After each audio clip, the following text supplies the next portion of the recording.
this is for you. I'm gonna rapid fire tell you everything to get. You need a computer that can handle really large programs. So I would say anything with 16 gigabytes of RAM memory so that your program can run smoothly and you can run multiple programs at once, or like have a video going and run your Illustrator program. Next, you want a hard drive. You want an external hard drive. These are up to maybe $100 some, but you can get a cheap one with low memory. You just need something. I would recommend anything other than having everything run through and on your computer hard drive itself. I would get a ruler. I would get multiple rulers.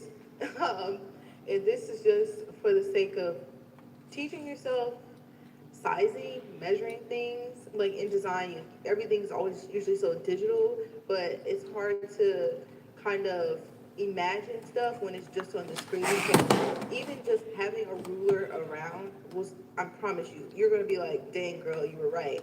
And then as far as software goes, I would just start with Adobe. Um, Personally, that's just what the industry standard is. Industry standards require you to learn Adobe Illustrator, Adobe Photoshop, Adobe InDesign. They want you to know things like this. If you want to start with a different program and you just don't want to pay for Adobe, start with Figma. I think Figma is a great tool to know how to use. That's just my opinion, just because Figma is like on the come up, but that's a whole different conversation. And I wouldn't suggest getting the whole Adobe Creative Suite at once because it is a more expensive price tag.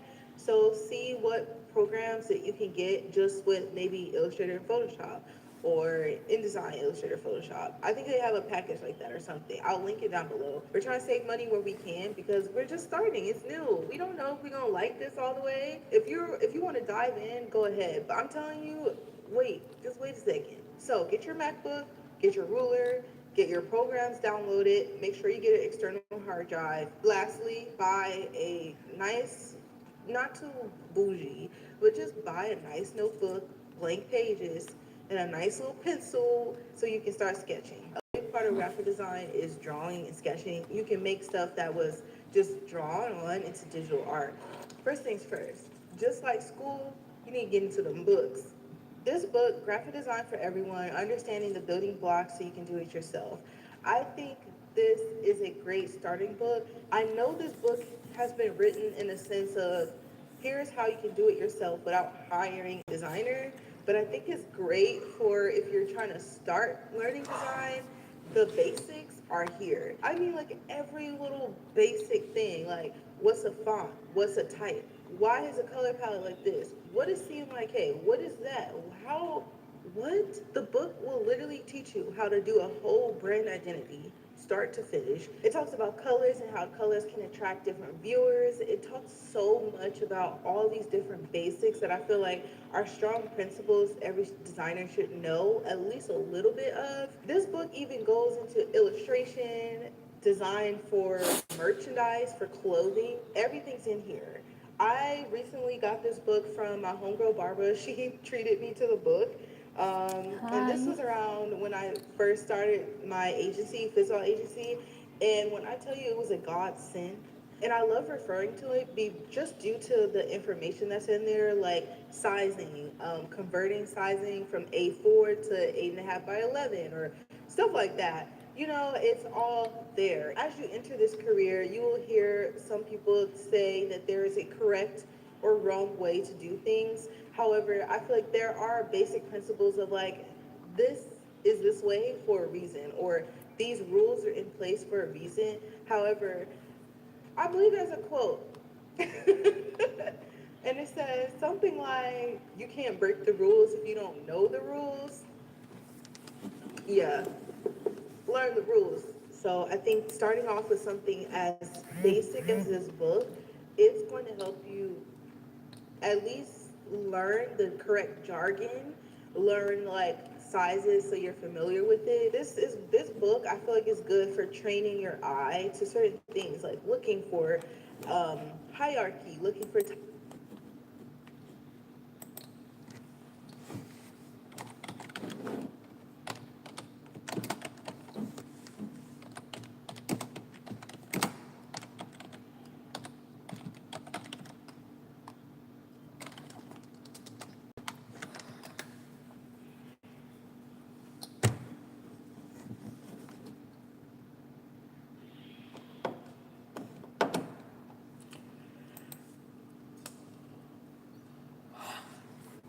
So you want to be a graphic designer?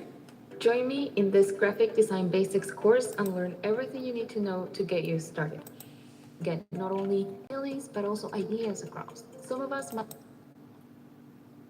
In this lesson, we will take a look at color theory. In color theory, colors are organized on a color wheel. In order to understand other color theory concepts, it is essential to understand this handy tool. Artists and designers use this tool to develop color harmonies that are pleasing to the eye and communicate to evoke certain emotions. Sir Isaac Newton created the traditional color wheel in 1666, and that now helps us understand how colors work together. The color wheel consists of three primary colors, red, yellow, and blue. Mixing these three colors gets us other three secondary colors, purple, green, and orange. And by mixing primary and secondary colors, we get other three tertiary colors of blue, green,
white paper, and then we subtract color until we get to black. This is a color mode to use if the design will be physical. One important thing to know is that the colors we see on screen will never be as vibrant when they're printed. So while we're designing on a screen and we set up our document as CMYK, we will see bright colors, but when it is printed, the colors will be slightly washed out. So always keep that in mind. Now let's take a look at color qualities. That would be hue, saturation, and value. Hue is any color on the color wheel. It is another word for color. While saturation is the intensity or the purity of the color. So this controls if we want the color to look more saturated, meaning vibrant, or desaturated, meaning dull. Value has to do with how light or dark a color is. This is where we get into shade, tint, and tone. Shade is created by adding black to a hue or color. In other words, darkening a color for it to be rich. Tint is created by adding white to make a color less intense. And tone is created by combining black and white or gray with a hue. Now let's take a look at color harmonies. Color harmony is referred to colors that look appealing, balanced, and just work beautifully together. So let's take a look at some essential color harmonies that can get you started on creating your own color palettes. The first color harmony is complementary. Complementary color harmony pairs two colors directly opposite on the color wheel. Red and green or blue and yellow are basic examples of this. This helps create a strong contrast color scheme. Keep in mind that you can also use the different hues and tones. They don't have to be pure hues or pure colors. Next up, we have split complementary. This color scheme uses one base color and two secondary colors. So instead of using a complementary color, two colors